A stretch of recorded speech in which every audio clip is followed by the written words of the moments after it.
بسم الله الرحمن الرحيم رب اشرح لي صدري ويسر لي أمري واحلل عقدة من لساني يفقهوا قولي. قال الله تعالى في قرآن المجيد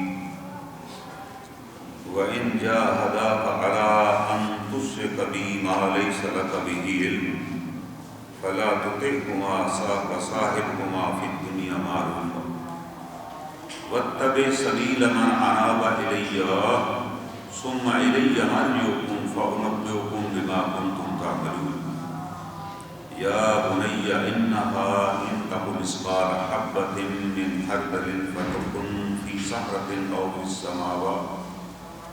أو في السماوات أو في الأرض يأت بها الله إن الله لطيف خبير. يا بني أقم الصلاة وأمر بالمعروف وانهى عن المنكر واصبر على ما أصابك إن ذلك من عزم الأمور ولا تصعر خدك للناس ولا تمشي في الأرض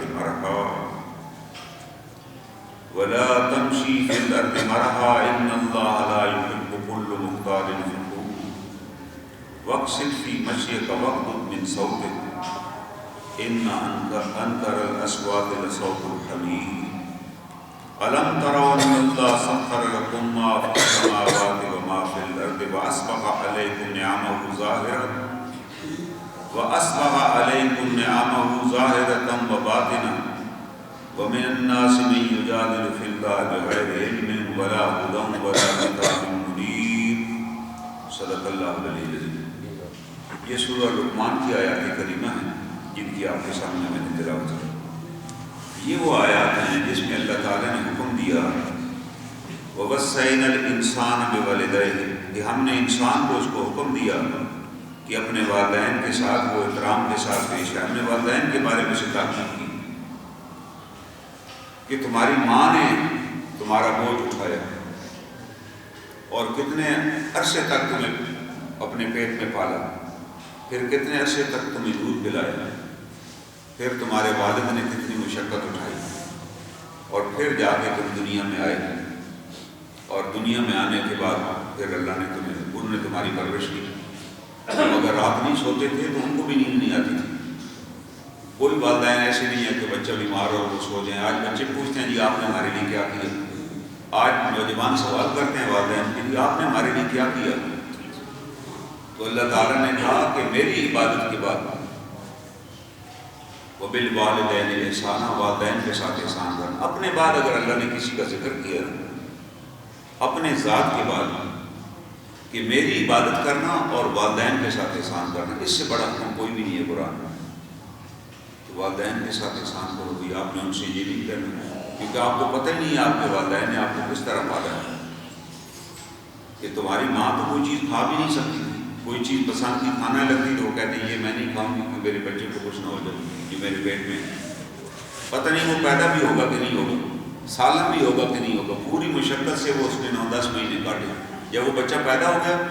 پھر بھی اس کی پریشانی نہیں ختم ہوئی. جب تک دودھ پلاتی رہی پھر بھی خوراک کا خیال کرتی رہی کہ یہ نہ کھاؤں کہ بچے پہ اثر نہ ہو جائے. پھر بچہ بڑا ہونا شروع ہوا، پھر اسکول جانے لگ گیا، پھر کاروبار میں لگ گیا. تو ماں باپ کو نیند ہی نہیں آتی اگر بچہ رات واپس نہ آئے. اور ہم سمجھتے ہیں کہ والدین کو کیا پتا، میں تو بڑے وہاں باہر ڈال. اللہ تعالیٰ فرماتا ہے تمہیں اس احساس کا بھی نہیں پتا. اور جناب رسول کریم صلی اللہ علیہ وسلم کے پاس ایک صحابی تشریف لائے. انہوں نے کہا جی میری والدہ بڑی ضعیف تھی، چل پھر نہیں سکتی تھی. تو میں نے انہیں کہا اگر میں ہر پہنے لے جاؤں گا اونٹ پہ بٹھا کے، تو اونٹ کا سفر آپ کو پتا ہے نا، جب اونٹ چلتا ہے تو اوپر چھولے لگتے ہیں جو بندہ بیٹھا ہوتا ہے اس کا پورا وجود ہی ہل جاتا ہے. اونٹ پہ بہنے کے لیے فن آرٹ ہوتا ہے کہ اونٹ اگر آگے جائے تو بندہ پیچھے ہوتا ہے، اونٹ پیچھے آئے تو بندہ آگے ہوتا ہے تاکہ اس کے ساتھ ساتھ وہ بھی جھولتا ہے. اگر وہ ساتھ نہ جھولے ٹک کے بیٹھا رہا ہے جیسے ہم گاڑی میں بیٹھتے ہیں تو اس کا جسم ہی سارا پورے کا پورا جسم اس کا اندر سے ٹوٹ جائے کیونکہ وہ تو پورے جھولے لے کے جاتا ہے. اونٹ کے اوپر بیٹھنا، اونٹ کا کھڑا ہونا وہ بھی بندے کو ہلا دیتا ہے. جب اونٹ بیٹھتا ہے تو وہ بھی اپنے خاص طریقے سے. تو اس نے کہا میری والدہ اتنی ضعیف تھی کہ میں نے سوچا یہ اونٹ کے سفر کے تو قابل ہی نہیں. تو میں نے انہیں کندھے پہ اٹھایا، کندھے پہ اٹھا کے میں نے نہا لے گیا. پھر اسی مینا کے بعد پھر میں انہیں عرفات لے گئے، پھر عرفات سے واپس حرم میں لے آئے، پھر وہاں پہ میں نے کہا آپ طواف کرائے بڑے آرام کے ساتھ کندھوں پہ اٹھا کر، پھر میں نے ان کو 7 چکر صفا مروہ پہ لگوائے، میں نے ان کا حج مکمل کرایا۔ اے اللہ کے رسول صلی اللہ علیہ وسلم، بس میں نے اپنی والدہ محترمہ کو ہاتھوں پہ اٹھائے رکھا یا کندھے پہ اٹھائے رکھا، کوئی تکلیف نہیں ہونے دی۔ تو آپ بتائیے مجھے کہ میں نے اپنی والدہ کا حق ادا کر دیا؟ تو جناب رسول مبین نے کیا فرمایا صلی اللہ علیہ وسلم کہ تو اپنی ماں کا ایک رات کا حق بھی نہیں ادا کر سکا جب تم نے پیشاب کر کے بستر سردیوں میں گیلا کر دیا تھا، اور وہ اس گیلے بستر پہ خود سوئی تھی کہ تجھے ٹھنڈ نہ لگ جائے، تجھے اس نے سوکھی جگہ سلایا، تم تو ایک رات کا بھی حق نہیں ادا کر سکتے، تم کس گمان میں ہو کہ والدہ کا تم نے حق ادا کر دیا؟ اور یہ بات، یہ واقعہ جو ہے جناب رسول اللہ صلی اللہ علیہ وسلم کا یہ ہمیں بتا رہا ہے کہ انسان اپنی زندگی میں والدین کا حق ادا ہی نہیں کر سکتا، کوئی شخص اپنے والدین کا حق نہیں ادا کر سکتا، جیسے اللہ کی عبادت کا کوئی نہیں حق ادا کر سکتا کہ ہم کہیں یا اللہ تعالیٰ تو نے ہمیں جان دے دی، ہم نے تیرے راستے میں دے دی، اس لیے کہ یہ جان بھی اسی کی دی ہوئی تھی، اگر ہم نے کوئی نیکی کی تو اسی کی توفیق سے کی، اس کی مہربانی کے بغیر تو نیکی نہیں کر سکتے، تو ہم کیسے حق ادا کر سکتے ہیں؟ نہ رب ذوالجلال کی عبادت کا حق ادا کیا جا سکتا ہے، نہ والدین کے احسانات کا بدلہ چکایا جا سکتا ہے، نہ حق ادا کر سکتے ہیں۔ ہمیں اس لیے حکم ہے وبالوالدین احسانا، اپنے والدین کے ساتھ احسان سے پیش آؤ، بس جو ان کے لیے کر سکتے ہو کر گزرو، یہ نہ سوچو، کوئی سوچنے کی ضرورت ہی نہیں ہے، جو آپ اپنے والدین کے ساتھ کر سکتے ہیں۔ احسان کس کے ساتھ کیا جاتا ہے؟ جس سے بدلے کی امید نہیں ہوتی۔ آپ کہتے ہیں یار یہ یتیم بچہ، ہم نے اس پہ احسان کرنا ہے، یہ بیچارہ بیمار ہے، مر رہا ہے، پتہ نہیں بچے گا کہ نہیں، اس کو ہم نے ہاسپٹل تک لے جانا ہے، علاج کرانا ہے، ہو سکتا ہے بچ جائے، اس سے ہمیں توقع نہیں ہوتی کہ بچ گیا تو ہمیں پیسے دے گا کہ بھائی یہ آپ لائے تھے ٹیکسی پہ، یہ دواؤں کا، وہ حادثہ ہو جاتا ہے تو ہم سارے اکٹھے ہو جاتے ہیں، کوئی خون دیتا ہے، کوئی دوائیں دیتا ہے، کوئی لے جاتا ہے، کسی کو بدلے کی نہیں ہوتی توقع کہ بندہ جب بچ جائے گا تو اس کو ہم اس کا ٹیلی فون نمبر لے لیں، اس کے ساتھ بیٹھ کے حساب کریں گے، نہیں، ہم کہتے ہیں اللہ نے ہمیں دیا ہوا ہے، جان دی ہوئی ہے تو اس کا حق ہے ہم اس پر احسان کریں گے،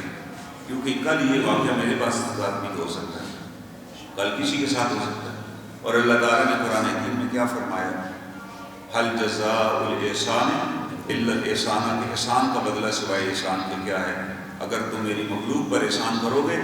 تو ہم تم پر احسان کریں گے۔ اللہ تعالیٰ کا وعدہ ہے کہ ہم احسان کریں گے، بھائی ہم بھی تمہیں اسی طرح عطا کریں گے۔ اور لیکن جو اللہ تعالیٰ جو اس آیت کریمہ میں ہمیں بات بتا رہے ہیں کہ تمہارے والدین کا جتنے اچھے ہوں، جو بھی تمہارے لیے کریں، تم نے ان کی ہر بات ماننی ہے، ان کی ہر قسم کی اطاعت کرنی، انہیں ناراض نہیں ہونے دینا، لیکن وَإِنْ جَاهَدَاكَ عَلَىٰ أَن تُشْرِكَ بِي مَا لَيْسَ لَكَ بِهِ عِلْمٌ، اگر تمہیں کہیں کہ میرے ساتھ شریک کسی کو ٹھہراؤ، شرک کرو، والدین کہیں کہ ہمیں فلاں مزار پہ لے جاؤ اور وہاں ہمارا طواف کرو، بیمار ہو گئے، کسی نے کہا کہ فلاں قبر پہ چلے جائیں، اس کا طواف کریں تو ٹھیک ہو جاؤ گے، تو آپ والدین کو معذرت کر لیجیے کہ بھائی یہ کام میں نہ کر سکتا، نہ آپ کی عاقبت خراب کروں گا، نہ اپنی عاقبت خراب کروں گا، کیونکہ شرک ایک ایسا گناہ ہے، شرک ایک ایسا گناہ ہے کہ اگر آپ نے کر لیا اور بغیر توبہ کے مر گئے تو سیدھے جہنم میں جائیں گے۔ یہ اللہ تعالیٰ کا فرمان ہے، اللہ تعالیٰ کا احکام ہے کہ آپ نے فرمایا کہ بھائی شرک کے خلاف علاوہ ہر گناہ معاف ہو جائے گا، شرک نہیں معاف ہوگا۔ اللہ کے علاوہ کسی صاحب مزار سے توقع کرنا، کسی قبر سے توقع کرنا یا کسی بندے سے توقع کرنا کہ یہ مجھے ٹھیک کر سکتا ہے، اس کے پاس کوئی اختیار ہے، یہ کر سکتا ہے، یہ میرا حاجت روا اور مشکل کشا، یہ شرک ہے۔ اللہ تعالیٰ نے ایک طرف والدین کی عظمت بتائی، ساتھ یہ بھی بتا دیا کہ ان کی ہر بات ماننا، لیکن یہ نہ کہنا کہ جی والدین نے کیونکہ کہا ہوا تھا، والدین کی بڑی مجبوری تھی، جی والد صاحب نے کہا فلاں جگہ لے جاؤ، مجھے پتہ جی ناجائز تھا، لیکن ہم نے والد صاحب کی بات مانی۔ قرآن نے اس لیے واضح طور پہ لکھ دیا کہ والد وہ ہستی ہے، والدین وہ ہستی ہے، وہ کوئی بھی مطالبہ کر سکتے ہیں۔ کیوں؟ ہو سکتا ہے والدین ہمارے جاہلیت پر ہوں، قرآن خود کہہ رہا ہے کہ وہ لوگ جو جاہل تھے، مشرکین مکہ کے وہ لوگ جو بتوں کی پوجا کرتے تھے، جس میں جناب رسول کریم صلی اللہ علیہ وسلم کا پورا خاندان شامل تھا، قریش سارے تھے نا، ابراہیم علیہ السلام کی اولاد میں سے تھے، لیکن بتوں کے متولی تھے، ان کا کاروبار چل رہا تھا، لوگ وہاں بتوں کے ناموں پر جانور ذبح کرتے تھے، سونا اور مال لٹاتے تھے، اور یہ متولی تھے، ان کی گھر تو بڑی ٹھاٹ باٹ تھی، یہ تو کہیں باہر بھی جاتے ہیں کسی قافلے کے ساتھ تو قافلے پہ حملہ نہ ہوتا کہ اس میں ایک قریشی آ رہا ہے، بھائی ایک قریش سفر کر رہے ہیں، اس میں اتنا اللہ نے اعزاز بخشا ہے، لیلاف قریش ایلافہم رحلۃ الشتاء والصیف، اللہ خود کہتے ہیں اے قوم قریش تم میری نعمتوں کا شکر کرو کہ ہم نے تمہیں اس گھر کی وجہ سے یہ عظمت دی ہوئی ہے کہ تم جہاں بھی جاتے ہو سردیوں گرمیوں میں سفر کرتے ہو، تمہارا لوگ بڑا اکرام کرتے ہیں، تمہاری وجہ سے نہیں، اس گھر کی وجہ سے، اس گھر کے رب کی عبادت کرو۔ اللہ کہہ رہے ہیں اس کے ساتھ شریک نہ ٹھہراؤ۔ لیکن وہ کیا کہتے تھے؟ وجدنا آباءنا، ہم نے اپنے والدین کو یہ کرتے دیکھا، ہم آپ کی بات کیسے مانیں؟ تو اللہ تعالیٰ نے کہا کہ تمہارے والدین تو گمراہی پر تھے، تم اسی گمراہی پر ہی چلتے رہو گے۔ تم کیوں نہیں اپنے جد امجد کو دیکھتے، جناب سیدنا ابراہیم علیہ السلام کو، جن کی تم اولاد ہو؟ وہ ایک عالم ہے تو وہ کہنے لگے کہ کوئی بات نہیں ہے کہ آپ پوجا نہ کریں بتوں کی، لیکن اگر والدین مشرک ہوں تو ان بتوں کو صاف کرنا، خدمت کرنے میں کوئی حرج نہیں ہے۔ تو ہم سے پوچھا گیا کہ بھائی ابراہیم علیہ السلام کے والد جناب آزر اس بت خانے کے انچارج تھے، ابراہیم علیہ السلام بھی کہہ دیتے کہ ابا جی انچارج ہیں تو میں صبح کپڑا ہی لگا دیا کروں، لیکن انہوں نے جا کر وہ توڑ دیے، اور وہ توڑ کے والد صاحب کو جب انہوں نے پوچھا کہ یار اس کو کس نے توڑا ہے ان کو، انہوں نے کہا یار انہیں سے پوچھ لو، یہ ان سے پوچھو نا کس نے توڑا ہے، تو وہ خود ہی کہنے لگے کہ یہ بیچارے کو بول سکتے ہیں۔ تو ابراہیم علیہ السلام نے کہا کہ پھر عقل استعمال کرو، اگر یہ بیچارے یہ بھی نہیں بتا سکتے کہ کس نے انہیں مارا ہے تو پھر تمہاری حاجت روائی کیسے کر سکتے ہیں؟ قرآن کہتے ہیں وقت بقا ہو گئے، انہوں نے کبھی سوچا ہی نہیں تھا۔ انسان ایک غلط کام مسلسل کرتا رہتا ہے، اسے کبھی خیال ہی نہیں آتا کہ یار یہ کام سرے سے ہی ہے۔ اس چیز نے ان کے نوجوانوں کو ہلا دیا کہ یار ہم اتنی عبادت ان کی کر رہے ہیں، ان کو مار گیا، توڑ گیا اور ہتھوڑا بھی ان کے اوپر رکھ گیا، اور ابراہیم علیہ السلام کہہ رہے ہیں کہ یار ان سے پوچھی، وہ کہہ رہے ہیں یہ تو آپ تو جانتے ہیں یہ تو بیچارے بولتے ہی نہیں، انہوں نے کہا اگر بولتے نہیں تو پھر تم یہاں کیا کر رہے ہو؟ تم کیوں اعتکاف کیے بیٹھے ہو یہاں پر، کیوں ان کا طواف کرتے ہو؟ ابراہیم علیہ السلام نے، قرآن نے ہر چیز کا جواب دیا ہے، ہر سوال کا جواب قرآن میں موجود ہے، یاد رکھیے گا۔ اللہ کی نازل کردہ کتاب ہے، قیامت تک کے لیے۔ اللہ تعالیٰ کہہ رہے نہیں بھائی آپ نے اگر والدین کے کہنے پہ یہ ساری مجاوری کی، یہ سارے شرکیہ کام کیے تو ابراہیم علیہ السلام نہیں کر لیتے تھے۔ اللہ نے ابراہیم علیہ السلام کو خلیل کا خطاب دیا، ایک اکیلے وہاں سے نکلے تھے ہجرت کی۔ اللہ نے کہا، اور رسول اللہ صلی اللہ علیہ وسلم نے کیا فرمایا کہ میدان حشر میں سب سے پہلے میرے ابی ابراہیم کو اللہ تعالیٰ لباس پہنائیں گے جب سب لوگ وہاں ننگے آئیں گے۔ کتنا بڑا اللہ نے اعزاز بخشا، اس بات پر کہ والد کو بھی چھوڑ دیا کہ نہیں، اور قرآن کہہ رہا ہے کہ نہیں والدین کی پھر بات نہیں ماننا۔ جو واقعہ میں نے آپ سے عرض کیا تھا سعد بن ابی وقاص رضی اللہ تعالیٰ عنہ کا، کہ وہ 6 بچے تھے،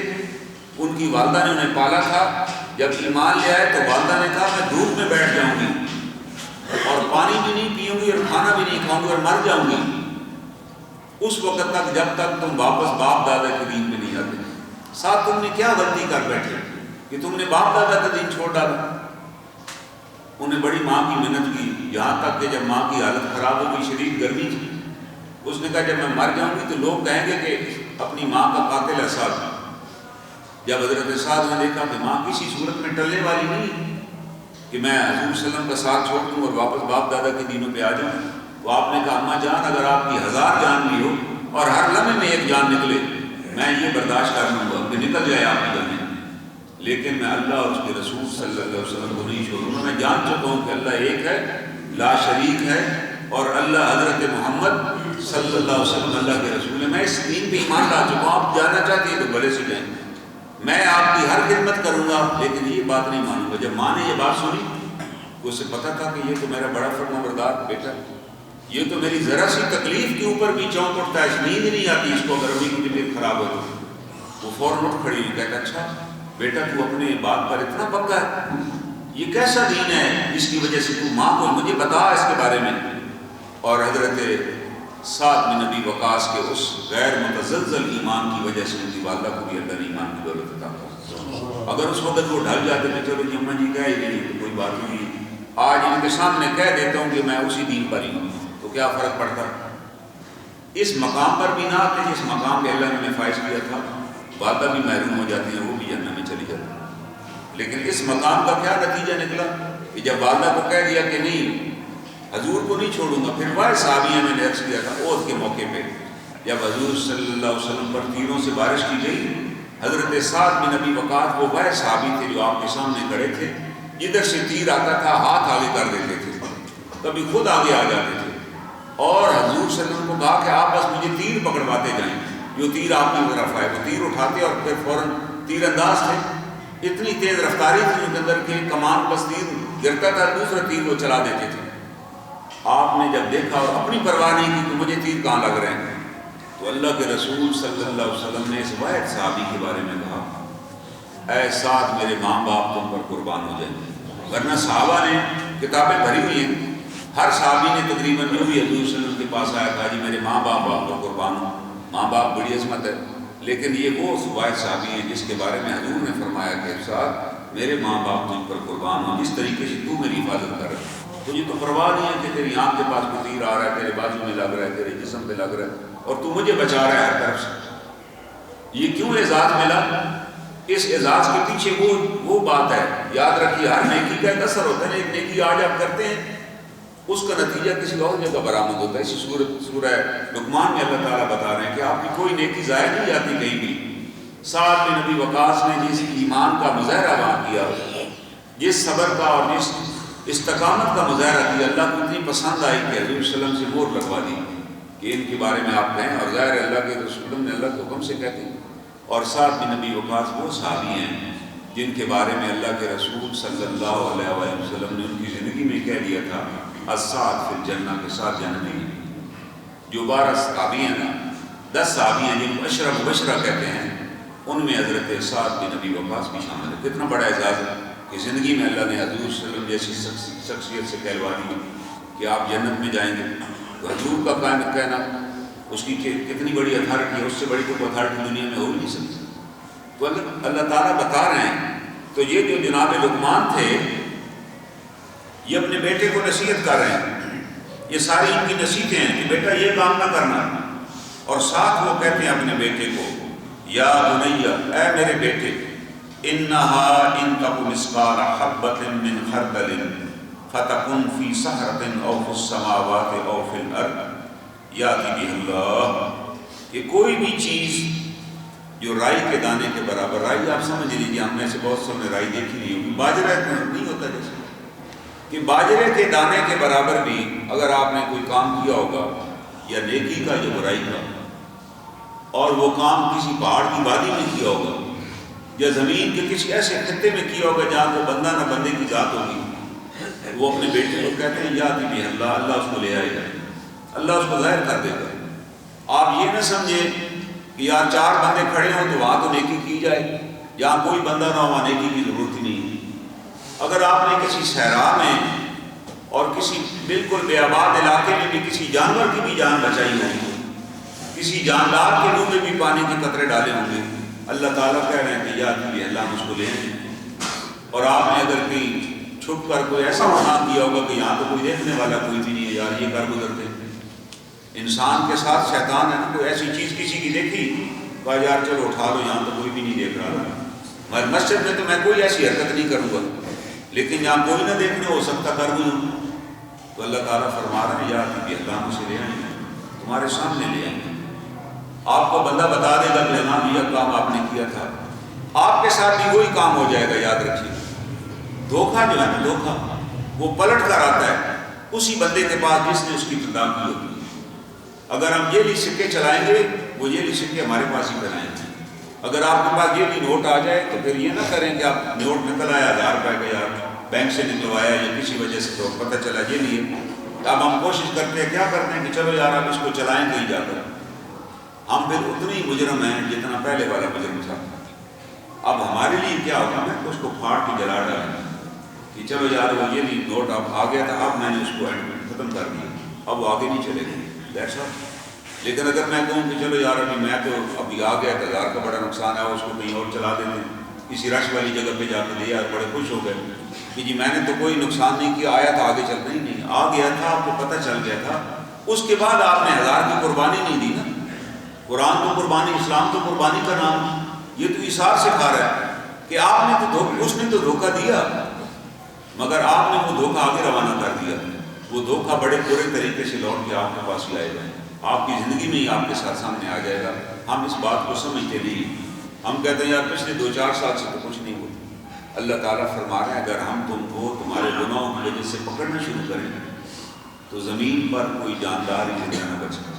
ہم تو تمہیں موقع دیتے ہیں کہ چلو تم اصلاح کر لو، اللہ سے توبہ کر لو، معافی مانگو، تو حضرت لقمان نے بیٹے کو کہا کہ یہ نہ سمجھنا، اور یہ بڑا سخت اللہ کی غضب کو دعوت دینے والی بات ہے کہ بظاہر تو میں کوئی ایسی بات نہ کروں، جہاں کوئی نہ ہو،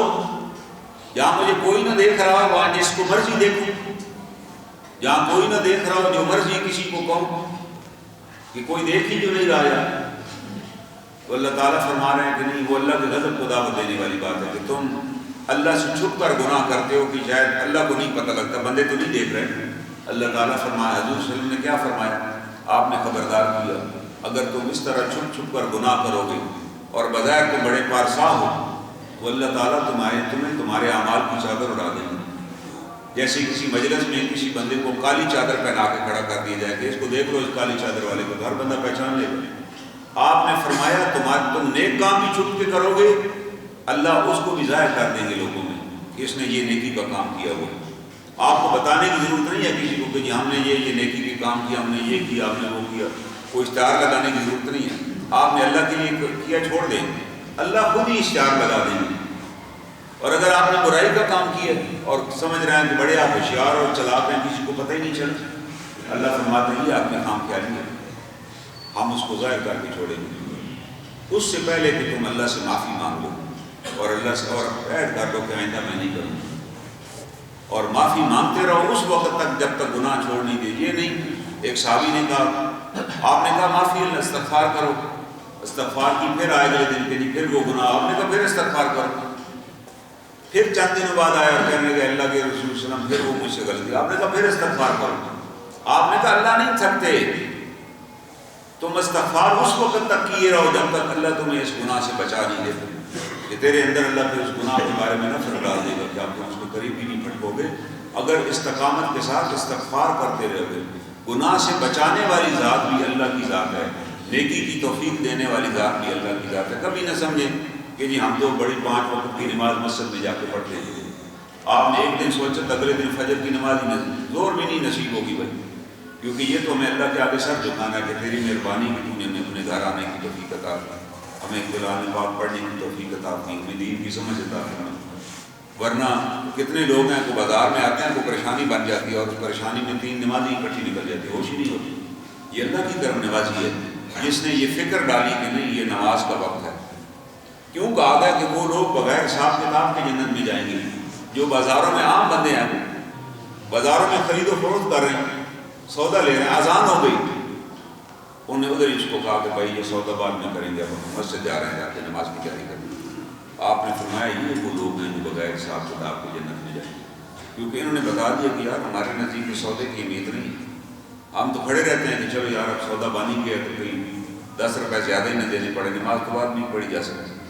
جب ہم نے اس کو اہمیت نہیں دی تو پھر ہماری بھی اہمیت وہ 10 روپے والی ہے اللہ کے یہاں۔ ہم 10 روپوں ہماری حیثیت کے آگے لکھا ہو کہ یار 10 روپے کی قربانی یہ نہیں دے سکتا اللہ کے یہاں، کہ جب فرمان یہ ہے کہ آپ ترک کر دیں خرید و فروخت، فَاسْعَوْا إِلَىٰ ذِكْرِ اللَّهِ، جمعے کے بارے میں حکم ہے جب اذان ہو جائے بس خرید و فروخت ترک کر دیجیے، سارے کام چھوڑ دیجیے، اللہ کی یاد کرو۔ یہ حکم تمام نمازوں کے لیے ہے، ہر نماز کے لیے حکم ہے کہ جب اذان کی آواز آ جائے تو 2 کام آپ کر رہے ہیں اس کو چھوڑ دیجیے اور نماز کی تیاری کیجیے تاکہ تکبیر اولیٰ کے ساتھ جا کر آپ نماز پڑھ سکیں۔ فکر مندی تو یہ ہے کہ اس سے پہلے ہم تیار ہیں، اور یہاں حضرت لقمان اپنے بیٹے کو کہہ رہے ہیں ان اللہ لطیف خبیر، اللہ تعالیٰ بڑے باریک بین اور بڑے باخبر ہیں۔ اللہ سے کوئی چیز چھپی ہوئی نہیں کہ آپ کہیں گے اس چیز کا تو پتہ ہی نہیں چلے۔ ہاں اللہ پردہ ڈالنے والے، اللہ بڑے ستار ہیں، اللہ نے پردہ ڈالا ہوا۔ اب اگلا حکم، یا بنی، اے میرے بیٹے، اقم الصلاۃ، نماز قائم کرو۔ یہ نماز پڑھنے کا حکم نہیں، کہیں بھی قرآن میں نے نہیں پڑھا، شاید کسی نے پڑھا تو مجھے بتایا کہ نماز پڑھنے کا حکم کہیں آیا ہو۔ ہر جگہ حکم ہے اقیم الصلاۃ، نماز قائم کیجیے، وارکعوا مع الراکعین، رکوع کرنے والوں کے ساتھ رکوع کیجیے۔ یہ حکم ہے قطعی۔ ہاں گھر کب پڑھ سکتے ہیں؟ آپ بیمار ہیں، آپ کو اندیشہ ہے میں جاؤں گا یار بیماری میں اضافہ ہو جائے گا، مجھے ایسی بیماریاں چھینکیں آ رہی ہیں، کرونا نہیں صرف چھینکیں بھی آ رہی ہیں، تو آپ نماز گھر پڑھیے۔ ہو سکتا ہے میری چھینکوں کی وجہ سے دائیں بائیں کھڑے ہونے والے کو تکلیف ہو، مجھے زکام ہے اور وہ ساتھ والے کھڑے ہو کے ڈسٹرب ہوں گے، تو میں بالکل گھر پڑھ لوں۔ اللہ تعالیٰ تو نیتوں کو جاننے والے ہیں، یا مجھے ویسے بخار ہے، میں سمجھتا ہوں یار اب وضو بھی کیا تو ٹھنڈ لگ جائے گی، تیمم کیجیے اور گھر آرام کر لینا۔ قرآن ہمیں سخت، ہمیں ہلاکت میں نہیں ڈالنا چاہتا، ہمیں کسی مصیبت میں نہیں ڈالنا چاہتا۔ ہاں مجھے خطرہ ہے میرے ساتھ حادثہ اس وقت پیش آ جائے، اگر میں دور رہتا ہوں یا اندھیرے کا وقت ہے، کل بھی ایک چوری ہوئی، قرآن کو تو حدیث میں جہاں خطرہ ہو تو بے شک گھر نماز پڑھی۔ ہاں مسجد دور ہے، اتنی دور ہے کہ وہاں سے بغیر سپیکر کے بھی اذان دی جائے کہ اس کی آواز مجھے سنائی نہیں دیتی، اس وقت بھی حکم ہے کہ آپ وہ بعید کے کمرے میں آئے گا، آپ نماز گھر ادا کر سکیں۔ اس کے علاوہ کوئی جواز نہیں ہے کہ آپ اذان سنیں، مسجد بھی قریب ہو اور آرام سے بیٹھے رہیں کہ یہ خبریں سن رہا ہوں میں، اس کے بعد چلے جائیں گے، پروگرام ٹی وی پہ دیکھ رہا ہوں بعد میں چلے جائیں گے، مہمان آئے ہوئے بعد میں چلے جائیں گے۔ اول تو مہمان کو بھی دعوت دیجیے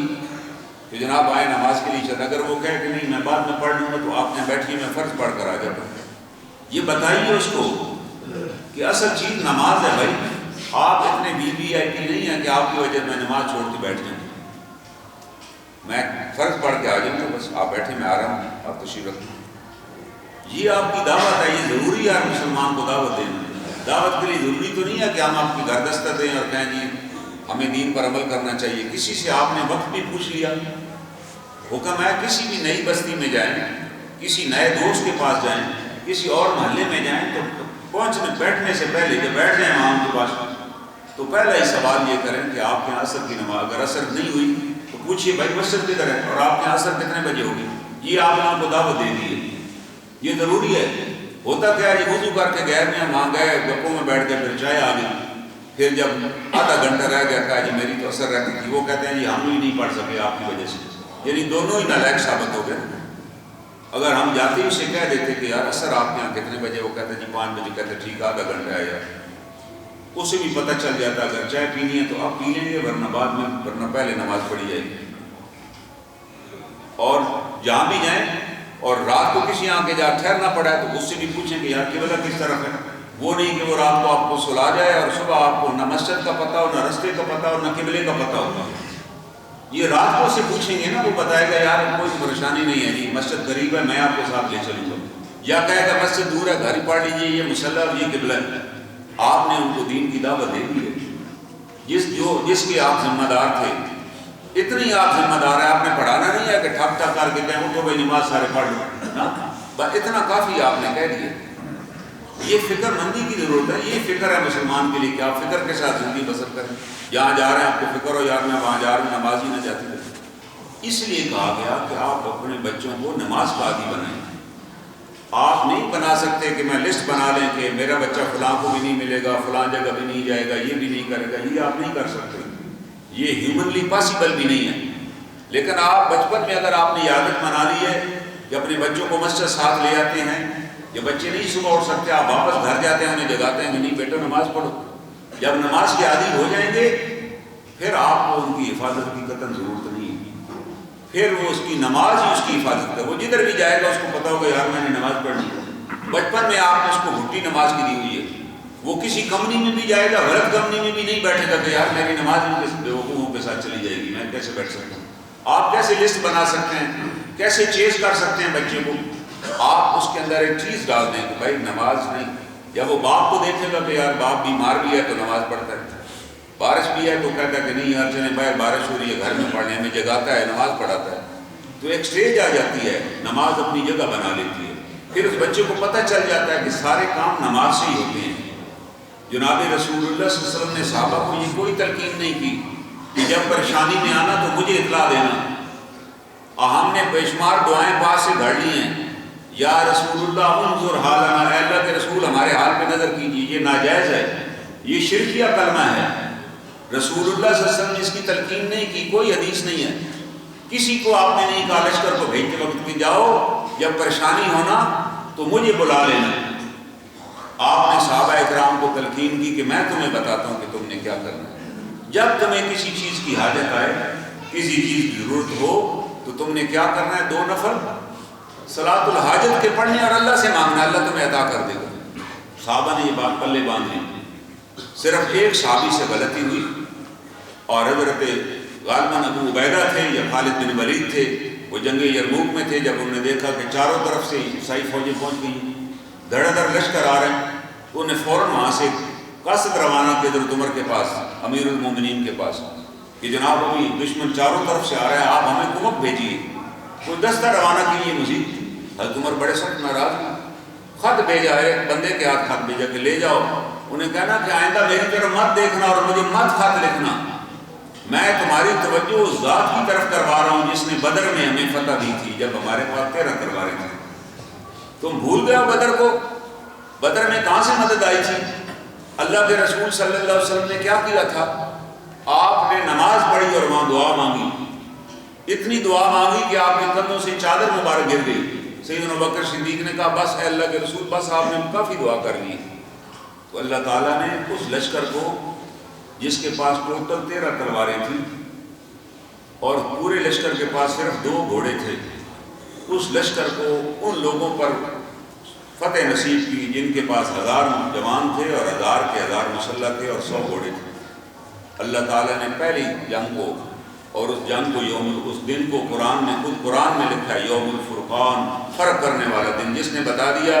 کہ ایمان کی وجہ سے تم غالب آ سکتے ہو، اگر تمہارے پاس ایمان نہیں ہو تو کبھی غالب نہیں آؤ۔ کوئی نیوکلیر طاقت بننے سے آپ غالب نہیں ہوئے، اگر نیوکلیر طاقت بن گئی ہے تو ہم چھپائے کرتے ہیں کوئی چھین کے ہی نہ لے جائے ہم سے، کیونکہ ایمان نہیں ہے نا ہمارے اندر۔ ایمان ہوتا تو ہمیں کسی چیز کی ضرورت نہیں تھی، جب ایمان تھا ہم طاقت بن گئے، اب ایمان نہیں ہے تو اس کی وجہ سے ہمیں جان کے لالے پڑے ہوئے۔ تو کیا بتا رہے ہیں حضرت لقمان؟ اور رسول اللہ صلی اللہ علیہ وسلم نے صحابہ کو یہ خبر دی کہ جب پریشانی آئے اللہ ہی سے رجوع کرنا، اللہ ہی حاجت روا اور مشکل کشا ہے، اللہ ہی سمیع علیم ہے۔ اللہ نے کسی ہستی کے بارے میں قرآن میں نہیں کہا کہ فلاں میرے بزرگ، فلاں میرے پیغمبر، وہ بھی ان اللہ علیہ، وہ بھی علی کل شیء قدیر تھے۔ اللہ نے کہا ان اللہ علیہ، صرف اللہ ہی علی کل شیء قدیر ہے۔ کسی اور ہستی کے بارے میں قرآن میں نہیں آیا کہ سمیع علیم تھے، کہ وہ سنتے تھے اور جانتے تھے۔ اللہ نے کہا سمیع علیم بھی میں ہی ہوں، میں ہی دعاؤں کو سننے والا ہوں، میں ہی مومنوں کو نجات دینے والا ہوں۔ تمام پیغمبروں کی دعائیں نکال کے دیکھ لیجیے، قرآن کے اندر 40 دعائیں ہیں، ربنا ربنا آتنا، ربنا لا تؤاخذنا، ربنا هب لنا، ساری دعائیں ربنا سے شروع ہوتی ہیں، اے ہمارے رب ہمیں یہ عطا کر دیں۔ اور اللہ کہتے ہیں کہ جب ہمارے بندے نے یہ دعا مانگی، وہ ایسی جگہ سے اس نے دعا مانگی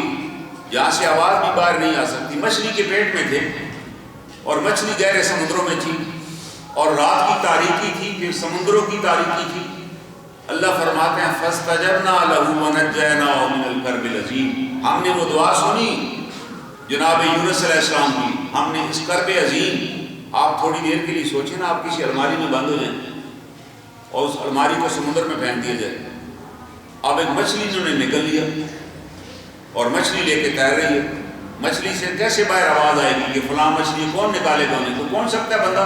بندہ تو پہنچ نہیں سکتا، کیسے تلاش کرے گا کس مچھلی کے پیٹ میں؟ تو اللہ تعالیٰ بتا رہے ہیں کہ اگر تم مچھلی کے پیٹ میں بھی ہو، تم اگر مجھے وہاں بھی پکارو گے، میں اسی طرح تمہاری مدد کروں گا جیسے میں نے کذالک ننجی المؤمنین، ہم اسی طرح مومنوں کو نجات دیتے ہیں۔ اللہ نے اس آیت کے بعد کہا کہ ہم نے جناب یونس کو نجات دی اور آگے فرما دیا کذالک ننجی المؤمنین، ہم صاحبان ایمان کو اسی طرح نجات دیتے ہیں۔ اللہ نے یہ نہیں کہہ دیا بس ایک دفعہ میں نے نجات دے دی اب یہ چیپٹر کلوز ہو گیا، نا اللہ کہہ رہے ہیں یہ قرآن میں کیوں واقعات انبیاء علیہ السلام کے آئے؟ ہمیں بتانے کے لیے کہ تمام نبیوں نے یہ طریقہ اختیار کیا، تمام انبیاء علیہ السلام نے اللہ سے مدد مانگی، اللہ کی مدد آ گئی، اللہ نے ان کو نجات دے دی، اور آپ بھی وہی طریقہ اختیار کی۔ اس کے علاوہ ایک اور طریقہ ہے، پھر وہ اپنے بچے کو کہتے ہیں نماز قائم کیجیے، وَأْمُرْ بِالْمَعْرُوفِ، نیکی کا حکم دیجیے، جہاں بھی کوئی بات دیکھیں لوگوں کو نیکی کی بات بتائیں۔ اور اگلا کیا کام ہے؟ وَنْهَ عَنِ الْمُنْكَرِ، اور برائی سے روکیں، کوئی برا کام کر رہا ہے تو اسے سمجھائیں، پیار سے سمجھائیں کہ بھائی یہ تو اچھی بات نہیں، یہ تو کوئی طریقہ نہیں۔ اور ساتھ وہ کہتے ہیں وَاصْبِرْ عَلَىٰ مَا أَصَابَكَ، کہ بیٹا جب یہ تم نیکی کو حکم دو گے اور برائی سے منع کرو گے تو ہو سکتا ہے کوئی تمہارے ساتھ الجھ پڑے، کوئی کہہ سکتا ہے کہ آپ نے ٹھیکہ لیا ہوا ہے جناب، آپ روزانہ مجھے کہہ دیتے ہیں، تو آپ نے کیا کرنا ہے؟ وَاصْبِرْ عَلَىٰ مَا أَصَابَكَ، اس کی وجہ سے اگر تمہیں تو تکلیف پہنچے تو اس پہ صبر کرنا ہے، لڑنا نہیں ہے۔ آپ کہیں کہ یہ حکم، تم کون ہو یار، میں تمہیں روک کے دیکھوں گا، میں کل دیکھوں گا اور تم نے یہ کیا۔ شریعت یہ مقابلے کا تو حکم ہی نہیں دے رہی، شریعت تو کہہ رہی ہے سمجھائیے، اس کے لیے آپ کا دعا کیجیے، اللہ دلوں کو پلٹنے والے ہیں۔ وہ نہیں ٹھیک ہوگا کسی اور کو اللہ تعالیٰ کسی اور کو ہدایت دے دیں۔ جناب رسول کریم صلی اللہ علیہ وسلم طائف تشریف لے گئے، طائف سے کوئی بھی ہدایت میں نہیں آئے سوائے غلام کے، لیکن اس محنت کے نتیجے میں مدینہ منورہ میں کتنے خاندان اسلام لے کر آ گئے، جہاں آپ ابھی تک پہنچے ہی نہیں تھے۔ یہ اللہ تعالیٰ بتا رہے ہیں کہ آپ کی محنت نہیں ضائع جائے گی، آپ اگر بیج یہاں کاشت کریں گے پھل میں کہیں اور سے لگا دوں گا، آپ نے اپنا بیج ضرور کاشت کرنا، یہ ہمیں بتایا جا رہا ہے۔ اور ساتھ وہ یہ فرماتے ہیں ان ذالک من عزم الامور، یہ بڑے ہمت والے کام ہیں، یہ کسی کو نیکی کا حکم دینا، کسی کو برائی سے منع کرنا اور پھر اس کے اوپر صبر کرنا، یہ بڑے ہمت والے کام ہیں۔ وہ بڑا صاحب عزم آدمی ہے، وہ صاحب ہمت آدمی ہے جن کاموں کو مستقل مزاجی سے کرتا ہے۔ تو یہ وہ کام ہے جو آج ہماری مساجد اور مدارس کا بھی یہی کام ہے، یاد رکھیے گا۔ مساجد میں ہم اکٹھے ہوتے ہیں تاکہ ہم قرآن پاک پڑھیں، اور مدارس میں بھی یہی بچوں کو تربیت دی جاتی ہے۔ اب ہمیں یہ بھی پتہ ہونا چاہیے کہ حکومت نے چند قوانین بنائے مدارس کے بارے میں اور مساجد کے بارے میں کہ کوئی بھی آدمی اگر مسجد کو یا کسی مدرسے کو چندہ بھی دے گا تو مسجد اور مدرسے والے ان کے نام لکھیں گے، ساتھ شناختی کارڈ کا نمبر بھی لکھیں گے۔ پھر محکمہ جو ہمارے دیگر محکمہ جاتے ہیں وہ ان کو بلا کر پوچھیں گے کہ آپ اپنی منی ٹریل دیں کہ آپ نے پیسہ کہاں سے لیا تھا، تاکہ ہم ان لوگوں پر نظر رکھیں نا جو ان مدارس اور مدرسوں کو چلا رہے ہیں، جو مساجد کی اعانت کر رہے ہیں۔ دنیا میں مدارس اور مساجد کا سب سے منظم نظام پاکستان میں ہے، کوئی سرکاری ادارہ یا حکومت فنڈ نہیں دیتی۔ پاکستان کے اندر لاکھوں بچے حفظ قرآن کر رہے ہیں، ابھی تو داخلے کے لیے بھی جگہ نہیں ملتی اگر اس سال آپ داخلہ لینا چاہتے۔ اب ہمارا جو ٹرسٹ ہے جو ہمیں قرضہ دیتا ہے اس کی نظر ان مدارس پہ ہے، وہ کہتے ہیں کہ یار ہم نے پوری کوشش کی۔ یہ مشرف دور میں جب امریکہ نصر تھا اس نے کہا کہ ہم نے پوری کوشش کی اور سب سے زیادہ مساجد اس دور میں تعمیر ہوئی، سب سے زیادہ بچوں نے اس دور میں حفظ قرآن کیا۔ انہوں نے کہا اس پر توجہ دیجیے، اس کا ایک طریقہ یہ ہے کہ یہ مساجد پر نظر رکھی جائے، جو لوگ ان کے ساتھ تعاون کرتے ہیں ان سے رپورٹ مانگی جائے کہ آپ نے پیسہ کیسے کما، ان کو نوٹس دیا جائے، ان پر بھاری ٹیکس عائد کیا جائے تاکہ لوگوں کو ڈسکریج کیا جائے۔ ہمیں اس پر جاگنا چاہیے۔ اور کوئی ایسا قانون، یہ تو اللہ تعالیٰ کا حکم ہے کہ آپ اللہ کی راہ میں صدقہ دے رہے ہیں تو دائیں ہاتھ سے دیں، بائیں کو خبر بھی نہ ہو، تو آپ کیا چاہتے ہیں ہم اشتہار دیں اور رسیدیں دیں اور پھر رسیدیں آپ کو جمع کراتے پھریں، پھر آپ کے یہاں تاریخیں بھی بکتے ہیں۔ تو یہ وہ جو قوانین بنائے گئے ہیں، ان قوانین کے بارے میں ہماری علماء اور تمام پڑھے لکھے لوگوں سے درخواست ہے کہ اس پہ غور و خوض کریں اور اس کے بارے میں ایک لائحہ عمل تیار کریں۔ کوئی ایسا قانون جس سے مدارس کی حوصلہ شکنی ہو، جس سے اس تعلیمی نظام کو جو چل رہا ہے اس کو روکنے کی کوشش کی جائے، کیونکہ آپ یہ سوچ لیجئے قرآن حکیم کا یہ حکم ہے لا تتخذوا اليہود والنصارى اولیاء، کہ یہودیوں اور عیسائیوں کو اپنا دوست نہ بنانا، کیونکہ اگر تم میں سے کوئی ان کا دوست ہے تو قرآن کہتا ہے انہی میں سے ہے، وہ تمہارا دوست نہیں ہے۔ اگر کوئی پالیسی وہاں سے بن کے آ رہی ہے تو اس پالیسی کا ایک مقصد ہے، ہمیں اس مقصد پر نظر رکھنی ہے، اس کے بارے میں جاگتے رہنا چاہیے۔ اللہ تعالیٰ سے دعا ہے اللہ تعالیٰ ہمیں قرآن حکیم کی آیات کی معرفت نصیب فرمائے۔